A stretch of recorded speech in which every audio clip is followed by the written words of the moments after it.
Hello दोस्तों, कैसे हो आप लोग। मेरा नाम है दीपक और मैं स्वागत करता हूँ अपनी इस YouTube channel civil only prelims में, जिसमें आज 3 जुलाई 2023 के हिंदू एडिटोरियल की बात करेंगे। तो चलिए स्टार्ट करते हैं आज के हमारे टॉपिक को। सबसे पहला एडिटोरियल है making it count including disabilities in NFHS 6 will serve the government will. देखिए क्या कह रहा है। अगर सपोज कीजिए NFHS national family health survey, एक तो 5 हुआ था और एक 6 हुआ था। सपोज कीजिए अगर यहाँ पे 4 कैटेगरी के लोग हैं। एक जो अच्छे हैं बिल्कुल ही, मतलब पुअर, लैक्टिक मदर ले लेते हैं, ठीक है, जो लैक्टिंग मदर है। चिल्ड्रन के ऊपर ले लेते हैं। चिल्ड्रन में सपोज कीजिए कि जैसे आपके स्टंटिंग वगैरह हो गया, और आपके स्टंटिंग हो गया, आपके क्या नाम है डिसेबिलिटीज़ होगी, आपके बीमारियां कोई भी होगी, डिजीज़ कोई भी होगी, ठीक है। इन 4 कैटेगरी को ले लेते हैं, ठीक है। अब इन 4 कैटेगरी में से मान लीजिए मैंने 5 में जो है इन चारों पे रिसर्च किया, लेकिन 6 में आने पे स्टंटिंग को हटा दिया। स्टंटिंग को क्या, डिसेबिलिटीज को हटा दिया, ठीक है। तो क्या होगा, क्या डाटा मेरे पास जिस हिसाब से NFHS 5 में काम कर रहा था, क्या उस हिसाब से काम करेगा? बिल्कुल नहीं काम करेगा, क्योंकि यहाँ पे कुछ ऐसे डाटा थे जो डिसेबिलिटी को दिखा रहे थे कि उनके लिए हम कुछ कर सके। लेकिन अगर आपके पास डाटा ही नहीं रहेगा, क्या आप उनके लिए कोई स्पेसिफिक काम कर सकते हो? क्या उनकी सोशल और जो हेल्थ कंडीशन है उनको देख सकते हो? तो कहीं ना कहीं वो सारी चीज़ें क्या हो जाएगी, नेग्लेक्ट हो जाएगी। तो फैमिली हेल्थ सर्वे में यही चीज़ किया गया है कि आपके जो डिसेबिलिटीज़ है, including disabilities in NFHS 6 will serve the government well. अगर आप इंक्लूड करोगे डिसेबिलिटीज़ को, जो नेशनल फैमिली हेल्थ सर्वे हुआ है 6 में, तो कहीं ना कहीं गवर्नमेंट इस पर क्या करेगी, अच्छा काम करेगी। अब देखिए जो हमारी डाटा कहती है, डाटा क्या कहती है, डाटा कहती है कि आप डाटा के इस्तेमाल करके पॉलिसीज को फॉर्मुलेट कर सकते हो और उसको इम्प्लीमेंट कर सकते हो। फॉर्मुलेट कर सकते हो प्लस इम्प्लीमेंट कर सकते हो।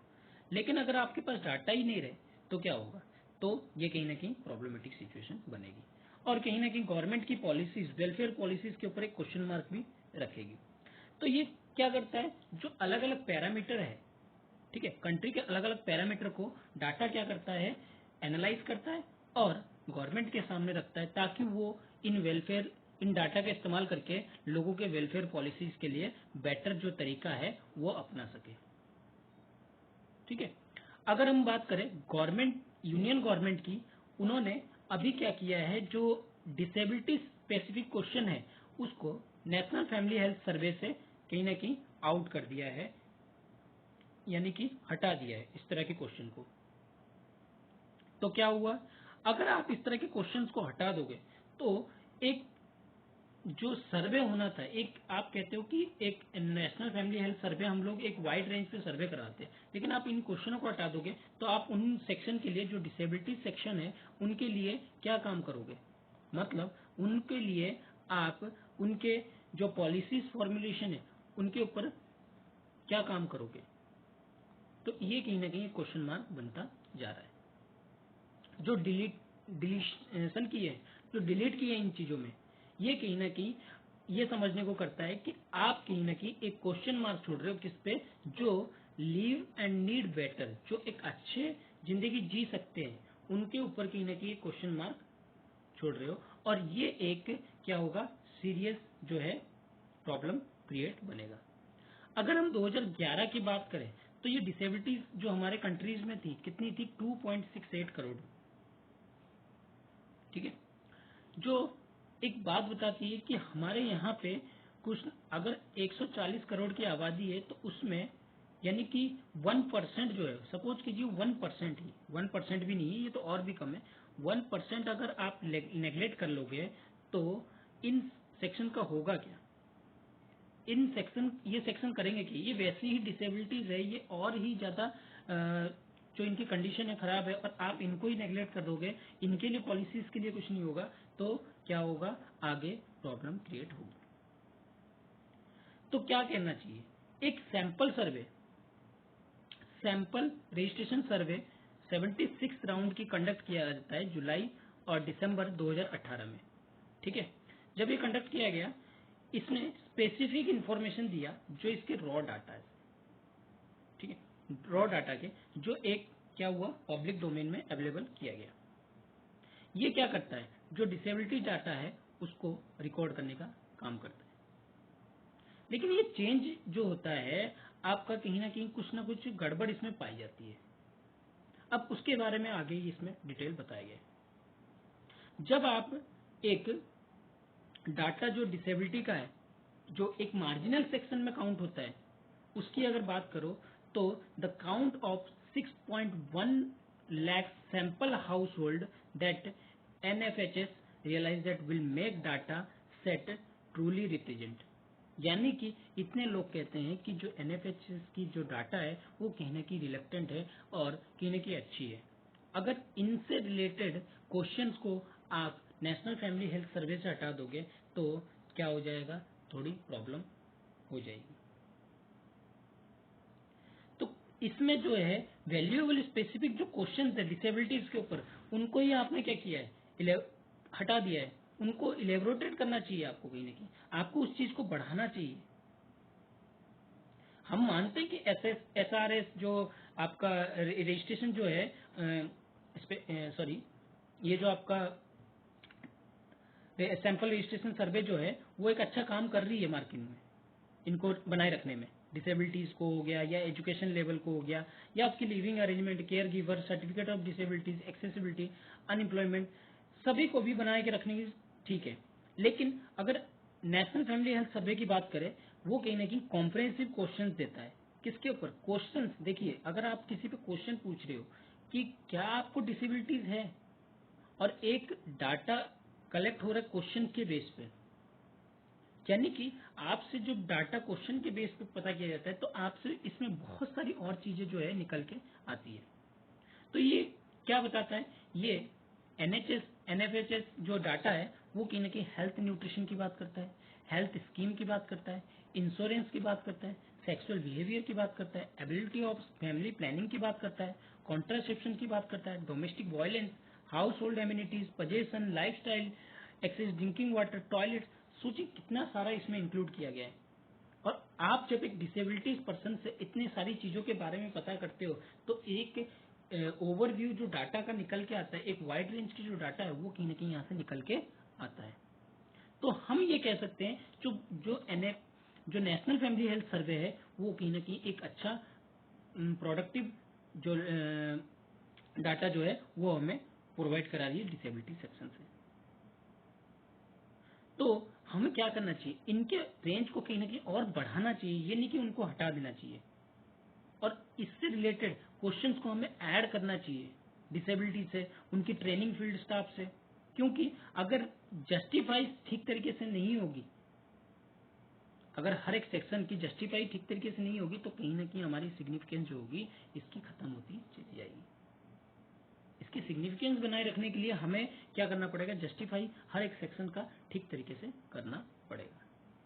आई होप कि आपको ये आर्टिकल जो है समझ में आया होगा। चलिए आगे बढ़ते हैं अगले आर्टिकल की तरफ। देखिए अगला आर्टिकल है अ केस ऑफ अनचेक्ड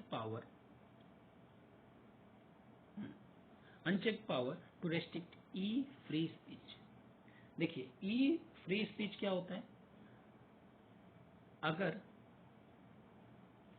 आप किसी सोशल मीडिया पे कोई बात रखते हो तो उसको ई फ्री स्पीच कहते हैं। सपोज कीजिए आपने किसी के ऊपर कमेंट किया, तो वो भी एक फ्री स्पीच का कंटेंट है। ठीक है, मतलब इलेक्ट्रॉनिक मीडियम से आप किसी को रियलिटी में नहीं बोल रहे हो। जैसे मैं सामने हूं तो सामने होके नहीं बोल रहा हूं, मैं इसके थ्रू बोल रहा हूं, तो इसका मतलब मैं अपने यूट्यूब के थ्रू बोल रहा हूं। तो ये क्या है, एक फ्री स्पीच को दिखाता है। आगे बढ़ने से पहले दोस्तों, अगर आपने इस चैनल को सब्सक्राइब नहीं किया है तो सब्सक्राइब कीजिए, इस चैनल को लाइक कीजिए और अपने दोस्तों के साथ जितना हो सके शेयर कीजिए, जिससे हमें थोड़ी सी मोटिवेशन मिलेगी। चलिए हमारे कंटिन्यू करते हैं। तो फ्री स्पीच को हमें क्या करना चाहिए, क्या बिल्कुल ही बंद कर देना चाहिए। क्या सोशल मीडिया से जो हम लोग बातचीत करते हैं जिस तरह की, क्या उसको पूरी तरह से कर्टेल करना चाहिए? तो अगर किसी चीज को पूरी तरह से बंद कर देंगे तो क्या होगा, सिचुएशन और ज्यादा खराब होगी। लोगों के पास एक राइट जो होती है फ्री स्पीच की, वो कहीं ना कहीं हैम्पर होगी। ठीक है, तो इस चीज को हमें क्या करना होगा, रोकना तो है। क्योंकि देखिए, कोई ऐसी चीज जैसे आपके अभी मणिपुर में चल रहा है, सपोज कीजिए मणिपुर में वायलेंस चल रहा है, और वहां पे अगर फ्री स्पीच को बढ़ावा दे दे, लोग कुछ भी चाहे बोल सकते हैं, तो ये क्या होगा, कहीं ना कहीं वायलेंस क्या होगी, और ज्यादा डेंजरस होगी, और ज्यादा बढ़ेगी। तो उसको, अगर लॉ एंड ऑर्डर अगर हमारे खराब हो रहे हैं, तो उसके लिए हमें क्या करना पड़ेगा, ध्यान रखना पड़ेगा कि कहीं जो हम लोग का फ्री स्पीच है वो कहीं ना कहीं उस वायलेंस को बढ़ा तो नहीं रहा है, हमारी लॉ एंड ऑर्डर को तो खराब नहीं कर रहा है। और उसके लिए हमें रेमेडीज भी ढूंढना पड़ेगा। तो यहाँ पे वही चीज बात की गई है कि जून 30, 2023 को कर्नाटका हाई कोर्ट में एक केस जो है ट्विटर ने चैलेंज किया था, उसको कहीं ना कहीं डिसमिस कर दिया है। किसके ऊपर, issuance of blocking order by ministry of electronics and information technology मिटी के द्वारा, जो कनेक्शन था कि taking down Twitter account and specific tweet. जो हाई कोर्ट ने क्या किया है, इस ऑर्डर पे ऑर्डर को ना पालन करने से इसके ऊपर और फाइन भी लगा दिया है कि आप 50 लाख का और जुर्माना देंगे। जो United state based social media company है ट्विटर, उसके ऊपर 50 लाख का फाइन भी लगा दिया है। तो ये जजमेंट क्या दिखाता है, क्या ये हमारे फ्री स्पीच को कहीं रोकता है, क्या हमारे एक्सप्रेशन को रोकता है, या हमारे किसी ऐसे तरीके हैं जो स्टेट क्या कर सकता है, इन पे अनचेक पावर लगा सकता है कि स्टेट का मन करे कि भैया आज हमें इस पे कटल करनी है, तो क्या रोक सकता है? देखिए, स्टेट रोक सकता है कोई देखो, अगर जो हमारे कॉन्स्टिट्यूशन में प्रोसीजर है उसके फॉलो करके उसको रोक सकता है, लेकिन वो हर चीज को रोके तो ये क्या होगा, एक आपके जो फंडामेंटल राइट्स है उसका कहीं ना कहीं हनन होगा। एक नई ट्रेंड अभी जो है निकल के आ रही है कि digital rights and exercise free speech on the ground of dissemination of false speech. यानी कि आप ये कह रहे हो कि फॉल्स स्पीच के वजह से, जो वायलेंस बढ़ाने की वजह से क्या कर रहे हैं हम, इस जो अकाउंट है ट्विटर पे अकाउंट है इसको ब्लॉक कर रहे हैं। तो ये एक नई ट्रेंड निकल के आ रही है। ठीक है, तो जिसके कारण से गवर्नमेंट को ये मौका मिल जाता है कि वो फ्री स्पीच को रोक सकता है। अब यहाँ पे और क्या बात की गई है, section 69 of information technology act 2000 क्या करता है, स्टेट को एम्पावर करता है कि वो किसी भी, अगर इमरजेंसी ग्राउंड है, अगर इंडिया की सॉवरेंटी और इंटीग्रिटी की बात आती है, डिफेंस ऑफ इंडिया की बात आती है, सिक्योरिटी ऑफ स्टेट की बात आती है, या फॉरेन स्टेट की रिलेशन की बात आती है, पब्लिक ऑर्डर की बात करती है, या फिर किसी भी ऐसी चीजें जो कॉग्निजिबल ऑफेंस है उसको रोकने की बात आती है, तो वो क्या कर सकता है, ब्लॉकिंग कर सकता है किसी भी सोशल मीडिया को, या फिर किसी भी जो इंफॉर्मेशन जो है जहां से निकल रही है, सोर्स हो रही है, उसको ब्लॉक कर सकता है। ठीक है, जो इंफॉर्मेशन टेक्नोलॉजी, जो ये सेफगार्ड प्रोवाइड किया गया है, ये हमें information blocking for access information rule 2019 से जो है इस प्रोसीजर को लाया गया, जिसमें ब्लॉकिंग ऑर्डर जो है इशू किया जाता है अंडर सेक्शन 69A के तहत। ठीक है, कोई भी चीज को ब्लॉक किया जा सकता है। और सब क्या बताया जा रहा है इसमें, देखिए एक केस आया था, आपको पता है, श्रिया श्रृंगार वर्सेस यूनियन ऑफ इंडिया, जहां पे इन्होंने क्या किया था, जो सेक्शन 69A है, जो ब्लॉकिंग रूल है, उसको क्या किया था, सुप्रीम कोर्ट ने अपेल्ड किया था और वैलिडिटी बताया था कि ये वैलिडिटी है। और इसके तहत में अगर हम कोई भी रीजन दे के ऑर्डर को ब्लॉक कर रहे हो तो वो कर सकते हैं, मांग सकते हैं, इस तरह की ब्लॉकिंग को मांग सकते हैं जहां से वो ओरिजिनेट हो रहा है। लेकिन अगर इसकी बात की जाए श्रेया सिंघल केस की, जो कर्नाटका हाईकोर्ट ने क्या कहा था कि आप ये नहीं कि यूजर के कंटेंट को कभी भी मन चाहे, mean providing notice to user of the content that even if reason are recording in writing. अगर आप रीजन भी देते हैं राइटिंग में, सपोज कीजिए आपने कोई यूजर ने राइटिंग में दिया, तो उसका ये मतलब नहीं है कि आप उसको नोटिस प्रोवाइड करोगे, ठीक है ना। तो हमें क्या करना चाहिए, in this run contrary to judiciary president, in the absence of procedural safeguard, the restriction are imposed to free speech can be implemented without oversight. अगर आपके पास कोई भी सेफगार्ड नहीं है तो उस टाइम पे भी आप क्या कर सकते हो, फ्री स्पीच को बिना ओवरसाइट किए, बिना नजरअंदाज किए आप क्या कर सकते हो, इम्प्लीमेंट कर सकते हो इस तरह की चीजों को। और साथ ही साथ इनको जो भी अफेक्टेड है उनको भी चैलेंज कर सकते हो, challenging them, giving any recourse to affect entity to challenging them. अभी अगर हम पावर को देखें, स्टेट के पास पावर है, बिल्कुल है इसको रोकने की। और अगर ये स्टेट अनवांटेड तरीके से पावर का इस्तेमाल करता है तो कहीं ना कहीं ये क्या कर सकते हैं, जो लोग हैं, जो आपके अफेक्टेड एंटिटीज हैं, वो क्या कर सकते हैं, आपके कोर्ट तक जा सकते हैं, सेफगार्ड की एम्फेसाइज कर सकते हैं। और हाई कोर्ट को भी एक्नॉलेज करना पड़ेगा, मानना पड़ेगा कि ये ब्लॉकिंग ऑर्डर जो है वो कहीं ना कहीं आपके जो राइट्स है यूजर की, उसको तो खराब नहीं कर रहा है, ठीक है। और साथ ही साथ स्टेट को ये एक्सरसाइज मिलती है, ये काम मिलता है डिस्क्रिशनरी, कि वो यूजर को सुने और साथ ही साथ उनको, यूजर्स को सुनने के साथ साथ उनको नोटिस इशू करे, किसके अंदर, रूल 8 के अंदर, कि ये जो है 8 करना, 8 में, रूल 8 में जो इश्यूज करती है नोटिस को, वो जरूरी नहीं है कि मैंडेटरी हो। भैया आप पहले बात तो सुनो उनकी। आप एकदम से अगर किसी को नोटिस भेज दोगे तो ठीक है, चलिए आपने नोटिस भेजे, वो वेल एंड गुड है, ठीक है। अगर आपने नोटिस भेज रहे हो, इसको ये कर देते हैं, आप नोटिस भेज रहे हो, ठीक है, कोई दिक्कत नहीं। लेकिन नोटिस से पहले आपको क्या करना पड़ेगा, आपको यूजर्स के बारे में सोचना पड़ेगा, यूजर की बातें जो हैं वो आपको सुननी पड़ेगी, यूजर को आपको एक सेंट्रिक पोजीशन पे रखनी पड़ेगी। और उनसे रिलेटेड जो, देखिए, अगर आप इम्पोज कर रहे हो, जब तक बिल्कुल एक्सट्रीम स्टेट पे ना पहुंचे तो आप क्या कर सकते हो, उस पर रेस्ट्रिक्शन लग सकता है। अगर एक्सट्रीम स्टेट पे पहुंच गया तो रेस्ट्रिक्शन लग सकता है। अगर विदाउट रेस्ट्रिक्शन, अगर मान लीजिए कोई इतना बड़ा इश्यूज नहीं है, आपको पता है कि लॉ एंड ऑर्डर के नहीं है, अगर ये गवर्नमेंट को क्रिटिसाइज करने की बात है, तो फ्रीडम ऑफ स्पीच कहीं ना कहीं होनी चाहिए, ठीक है। जो पहली ऑब्जर्वेशन ये देखी जाती है, अब देखिए एक एग्जांपल लिया गया यहाँ पे, first the letter observation is false as the human right activist author Akar Patel, whose Twitter account has been blocked, had filed application to intervene in the case. However, his application was refused by High Court.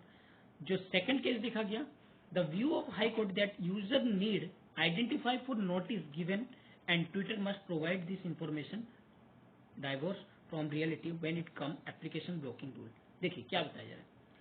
पहली ये है कि observation जो है, अगर मान लीजिए गलत हो रही है, ह्यूमन राइट एक्टिविस्ट एक ऑब्जर्वेशन जो है वो गलत हुई है बाद वाली, तो उससे ह्यूमन राइट एक्टिविस्ट के जो है ट्विटर अकाउंट को ब्लॉक कर दिया गया है और साथ ही साथ इनके एप्लीकेशन के साथ भी इंटरवेन किया गया है। दूसरी चीज ये बता रहे हैं, जबकि उसकी जो एप्लीकेशन है उसको हाई कोर्ट ने भी क्या किया है, रिजेक्ट कर दिया। दूसरी बात ये बताई जा रही है कि जो हाई कोर्ट का व्यू है यूजर्स की जरूरत के हिसाब से, उसको क्या करना चाहिए, आपको आइडेंटिफाई करना चाहिए फॉर नोटिस देने से पहले।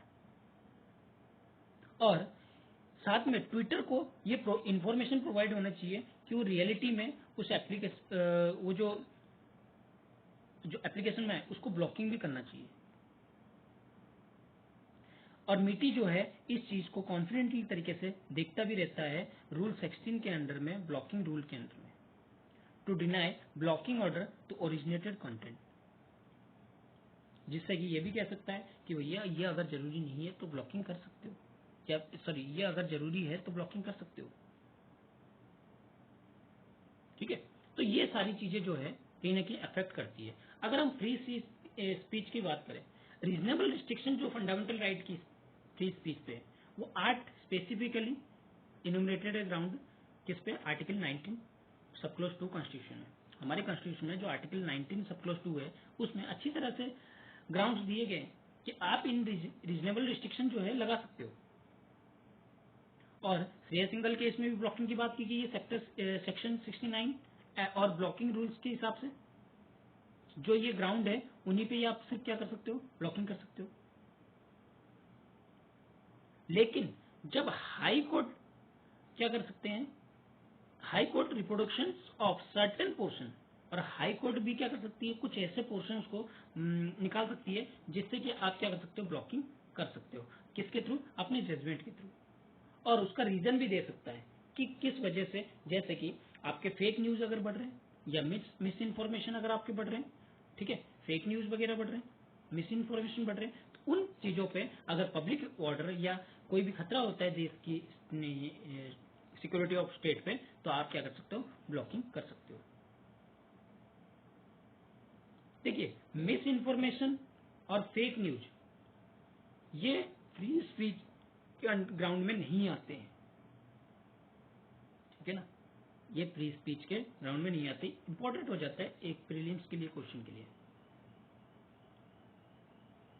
और इनको आर्टिकल 19 सब क्लोज 2 और सेक्शन 69A के तहत क्या कर सकते हैं, रिस्ट्रिक्शन कर सकते हैं। और सुप्रीम कोर्ट ने भी ये कहा है अपनी बार बार की कि speech to be prejudicial to maintain public order. अगर इसका डायरेक्ट लिंक बिटवीन किस पे, स्पीच पे एंड पब्लिक ऑर्डर की के लिए खतरा हो तो आप क्या कर सकते हो, इस पे बिल्कुल रिस्ट्रिक्शन लगा सकते हो। अगर आपका वेल रीजन होगा, ब्लॉकिंग आप तभी लगा, ऑर्डर तभी दोगे जब आपका एक अच्छा रीजन हो। ये नहीं कि आपका जब मन करे आपने क्या कर दिया, उस पर ब्लॉकिंग लगा दिया। ये जो आजादी है कि फॉल्स इंफॉर्मेशन फैलाने की, वो कहीं ना कहीं डिजिटल राइट्स को और फ्री स्पीच को क्या करता है, राइज करता है over past few year.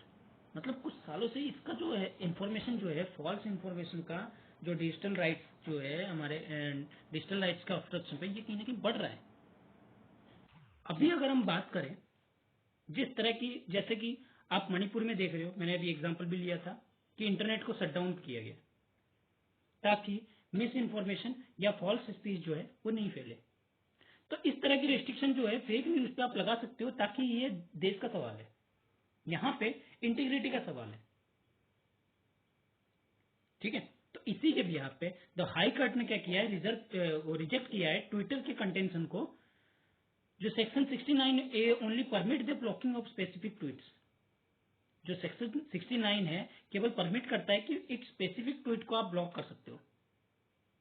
Wholesale blocking जो है ट्विटर अकाउंट की, जो पहली period restrain on the freedom of speech and expression. तो अगर आप पूरी तरह से उसको रिस्ट्रेन कर दिए, रोक दिए, पहले से ही रोक के चल रहे हो, तो ये क्या करेगा, आपकी जो ब्लॉकिंग है वो क्या दिखाएगा, फ्री स्पीच और फ्रीडम को कहीं ना कहीं ब्लॉक करते हुए दिखाएगा, और आपको एक लिमिटिंग फ्यूचर स्पीच देगा और एक्सप्रेशन देगा। अगर ब्रिजभूषण और and another versus state of Delhi की बात करें, सुप्रीम कोर्ट ने क्या कहा, pre censorship freedom speech is unconstitutional. अगर आप फ्रीडम ऑफ स्पीच में प्री सेंसरशिप ले रहे हो, मतलब पहले ही सोच समझ के आप उसको देखोगे, फिर उसके बाद अगर वो गलत पाया जाता है वहीं पर डिलीट कर दोगे, तो इस तरह की क्या होगी, आपकी अनकॉन्स्टिट्यूशनल होगी। तो इस तरह की डिजिटल में प्री रिस्ट्रेन जो है वो लगाना थोड़ा सा सही नहीं है। पोटेंशियल है कि हम फ्री, ये पोटेंशियल है कि आप इस तरह की इफेक्ट को, यानी कि chilling effect on freedom of speech online platform user, online जो प्लेटफॉर्म के जो यूजर है उनको कहीं ना कहीं चिलिंग इफेक्ट देना चाहिए। मतलब आपको उनकी फ्रीडम की बात करनी चाहिए, ठीक है। तो ये सारी चीजें जो है यहाँ पे बताया जा रहा है कि आप कुछ सेफगार्ड के साथ इसको फ्री स्पीच को अलाउ कर सकते हो, जिससे कि फ्रीडम ऑफ स्पीच जो है लोगों के बीच में बनी रहे और नेचुरल जस्टिस जो है वो भी खराब ना हो, ठीक। चलिए आगे बढ़े। तो आई होप कि ये आर्टिकल आपको समझ में आया होगा। नेक्स्ट आर्टिकल है हमारा the master plan and slave. क्या बताया जा रहा है, मास्टर प्लान, किसका मास्टर प्लान, मास्टर प्लान है आपके इंफ्रास्ट्रक्चर का। आपके अर्बन सिटीज का। अगर एक अर्बन सिटीज, अभी आपने दिल्ली में बारिश होते हुए देखा होगा, न्यूज सुना होगा। अब दिल्ली में अगर बारिश हुआ है तो उससे क्या हो जाती है, सड़कें जो हो जाती है जाम हो जाती है। तो क्या ये एक बेस्ट अप्रोच की तरफ दिखाता है कि भैया बारिश में आप पहले से ही कोई इंतजाम नहीं कर रहे हो जिसके कारण से ब्लॉकिंग हो जा रही है, गाड़ियां फंस जा रही है, तो ये क्या दिखा रही है कि मास्टर प्लान को दिखा रहा है। तो आपको एक प्लान लेके चलना पड़ेगा, और सिर्फ एक जगह पे नहीं, आपको हर एक जगह पे लेकर जाना पड़ेगा, हर एक पॉकेट्स में लेके जाना पड़ेगा। जहां भीड़ भाड़ इलाका है वहां तो ज्यादा ही लेके चलना पड़ेगा, ठीक है, ताकि आप इस मास्टर प्लान को परफेक्ट तरीके से इंप्लीमेंट कर सको। अगर यहाँ पे कंटेक्स्ट की बात की जाए, अमिताभ कांत जो हमारे इंडिया के G20 के शेरपा है, उन्होंने recently urban 20 cities sherpa meet को अटेंड किया, और उसमें master plan is crucial for any city to manage urbanization. उन्होंने इस चीज को बात रखी कि भाई जो मास्टर प्लान है सिटीज का, वो कहीं ना कहीं मैनेज कर सकता है अर्बनाइजेशन को। लेकिन ये जैसा हमने पुराने तरीके से किया वैसा नहीं, कुछ एक नया तरीका होना चाहिए, एक रामबाण तरीका होना चाहिए, ठीक है। और जो मास्टर प्लान है एक इंस्ट्रूमेंट है गवर्नेंस का, किसके, लोकल बॉडीज के लिए। ये इनके अटेंशन को कहीं ना कहीं और ज्यादा बढ़ा देता है, नेशनल पॉलिसी के डिस्कशन में और ज्यादा बढ़ा देता है, और सही तरीके से देता है। अगर ministry of housing and urban की बात करें, इन्होंने रिकमेंडेड किया था मास्टर प्लान को कि सिटीज में, कि ताकि इनकी जो गवर्नेंस हो सके सिटीज में वो इंप्रूव हो सके। जैसे आपका नेशनल मिशन फॉर गंगा, जो क्या करता है, अर्बन बॉडीज के वाटर बॉडीज को क्या करता है, प्रोटेक्ट करने का काम करता है। ये सिर्फ आइडिया जो है एडवांस करने की बात नहीं है, इनके पीछे का कारण भी जानना जरूरी है, ये क्यों हो रहा है, कैसे रोक सकते हैं, ये सब भी चीजों को ध्यान में रखना पड़ेगा। अगर हम इसकी फोकस के ऊपर बात करें तो कहीं ना कहीं मास्टर प्लान को एक अच्छा माना जा रहा है, वेलकम किया जा रहा है, लेकिन कुछ चीजों का ध्यान भी रखना जरूरी है।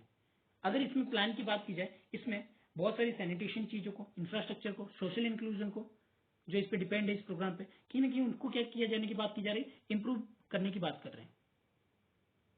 लेकिन अच्छी तरीका ये होगा कि आप इसको पहले इनके कारणों को समझे,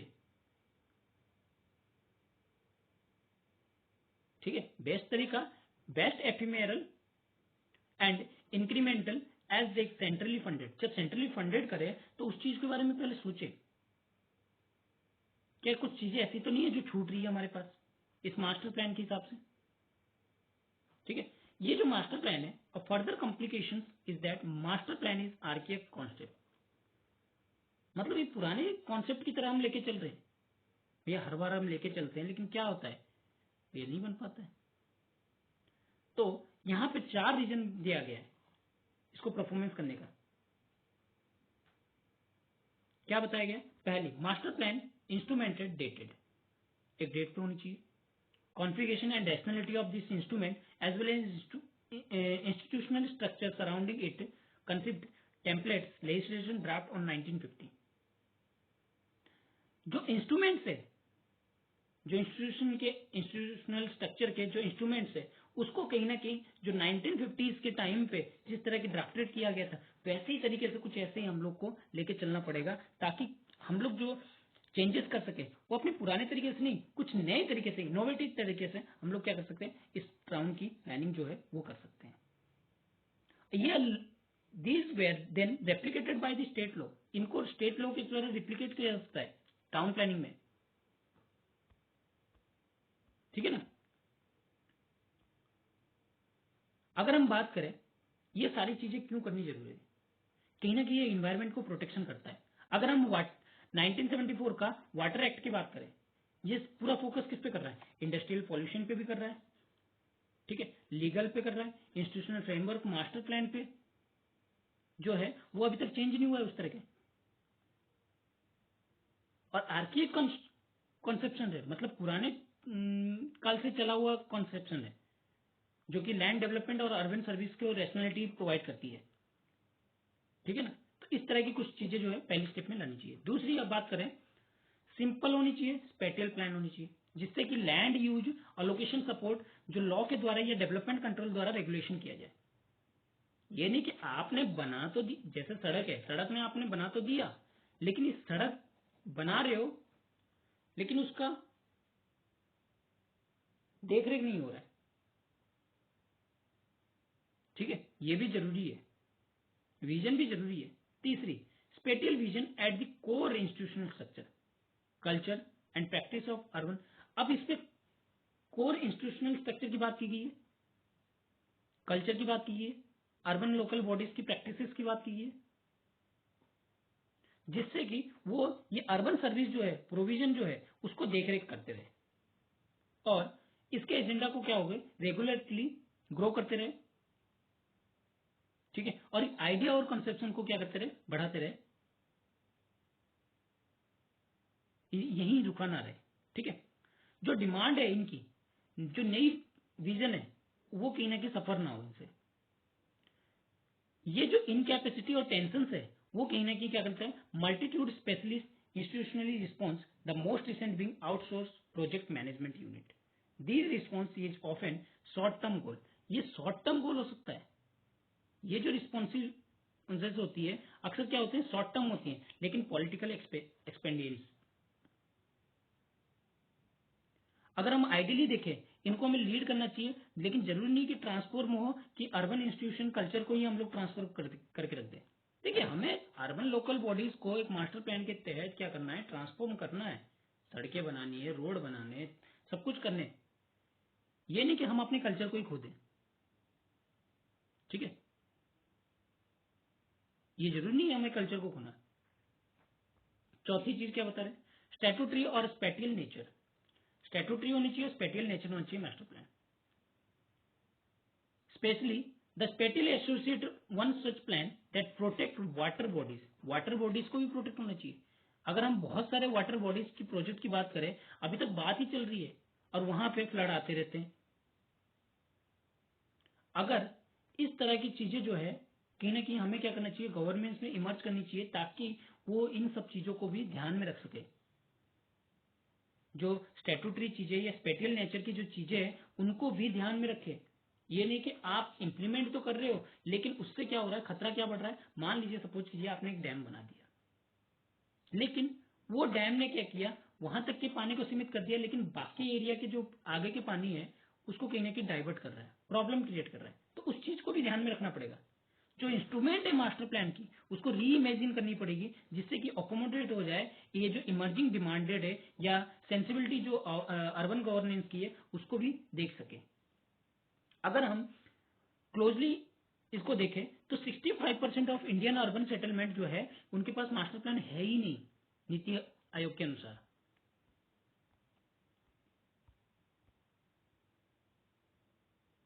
जिससे कि उनके ऊपर लॉ बनाया जा सके। उनकी कोई क्राइटेरिया ही नहीं है रेगुलेट करने की अर्बन ग्रोथ की।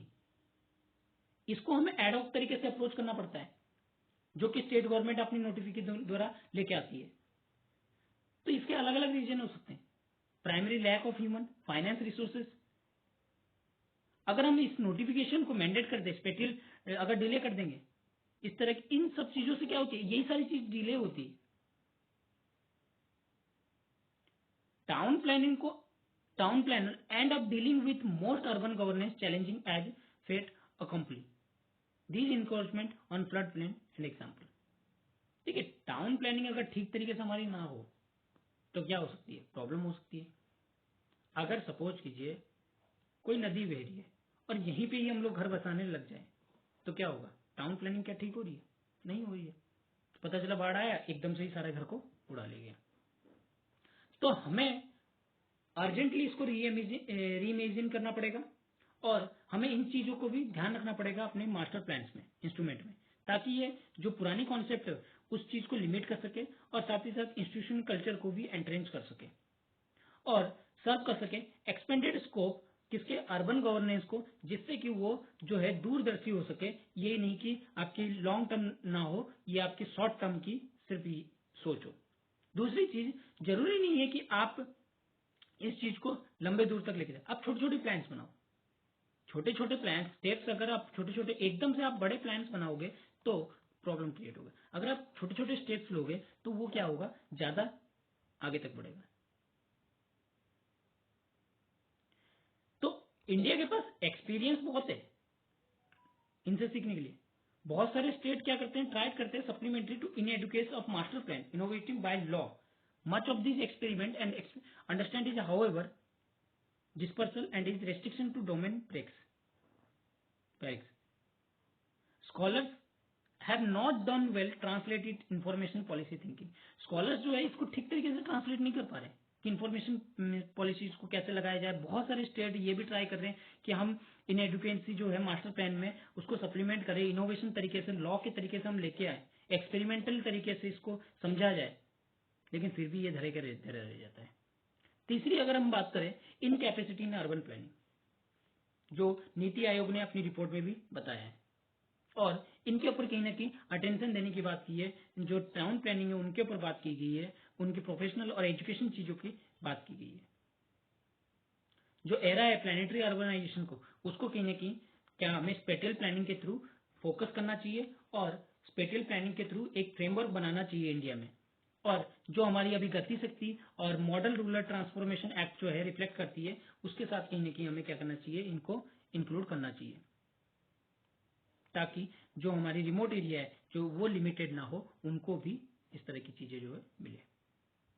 ठीक है, आई होप कि आपको आज का लेक्चर अच्छा लगा होगा।